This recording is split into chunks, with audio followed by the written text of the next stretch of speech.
BRT এর official website হুবহু clone করে ভুয়া ট্রাফিক জরিমানা আদায়ের এক ভয়ঙ্কর প্রতারক চক্রের সন্ধান পেয়েছে পুলিশ।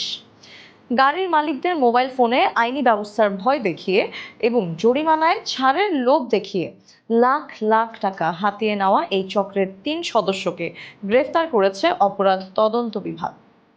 সিআইডির সাইবার পুলিশ সেন্টারের একটি বিশেষ টিম গোপন সংবাদ এবং আধুনিক প্রযুক্তির সহায়তায় খুলনা, ফেনী এবং ঢাকার বিভিন্ন এলাকায় ধারাবাহিক অভিযান চালিয়ে এদের গ্রেফতার করে।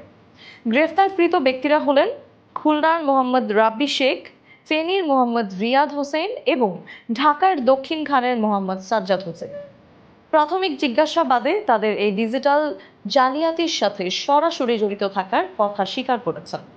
তদন্ত সংশ্লিষ্ট কর্মকর্তারা জানান, চক্রটি প্রথমত বাংলাদেশ সড়ক পরিবহন কর্তৃপক্ষের মূল ওয়েবসাইটের আদলে একটি নিখুঁত ভুয়া ওয়েবসাইট তৈরি করে। এরপর বিভিন্ন গাড়ির মালিক এবং চালকদের টার্গেট করে মোবাইলেই একটি সাজানো এসএমএস পাঠাতো। বার্তায় লেখা থাকতো, আপনার গাড়িটি ট্রাফিক আইন অমান্য করায় মামলা দেওয়া হয়েছে, দ্রুত জরিমানা পরিশোধ না করলে আইনি ব্যবস্থা নেওয়া হবে। একই সাথে মেসেজে একটি বিশেষ ভাগ হিসেবে উল্লেখ করা হতো যে আগামী 48 ঘন্টার মধ্যে জরিমানা পরিশোধ করলে জরিমানার পরিমাণ অর্ধেক বা 50% কমে যাবে। সরকারি বার্তা বা সম্ভাব্য হয়রানির ভয়ে ভুক্তভোগীরা দ্রুত মেসেজে থাকা লিঙ্কে ক্লিক করতেন। সেখানে বিআরটি এর মতোই হুবহু সাইট দেখে তারা সেটিকে আসল মনে করতেন। এরপর জরিমানা দেওয়ার জন্য পেমেন্ট পোর্টালে গিয়ে নিজেদের ব্যাংক অ্যাকাউন্ট বা ক্রেডিট কার্ড, ডেবিট কার্ড বা অনলাইন ব্যাংকিং এর তথ্য ও পাসওয়ার্ড সাবমিট করতেন।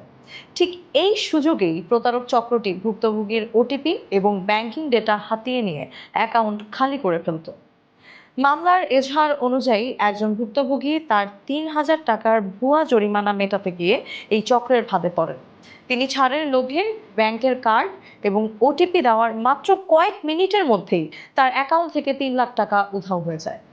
সিআইডি জানিয়েছে, সুনির্দিষ্ট অভিযোগের ভিত্তিতে অনুসন্ধান করে তারা জানতে পেরেছেন এই একই কৌশলে চক্রটি সাধারণ মানুষের কাছ থেকে এই পর্যন্ত অন্তত 7,25,000 টাকা আত্মসাৎ করেছে। এই চক্রের বিরুদ্ধে রাজধানীর উত্তরা পশ্চিম থানায় সাইবার সুরক্ষা আইন 2026-এর সংশ্লিষ্ট ধারায় মামলা করা হয়েছে। গ্রেফতারকৃতদের আদালতে সোপর্দ করার প্রক্রিয়া বর্তমানে চলমান রয়েছে। সিআইডি জনগণকে এ ধরনের ফিশিং প্রতারণা সম্পর্কে সতর্ক থাকার আহ্বান জানিয়েছে।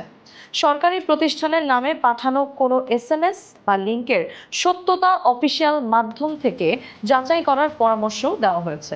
পাশাপাশি অপরিচিত বা সন্দেহজনক কোনো ওয়েবসাইটে ব্যাংক কার্ডের তথ্য, পিন নম্বর বা ওটিপি শেয়ার না করার জন্য বিশেষভাবে অনুরোধ করা হয়েছে।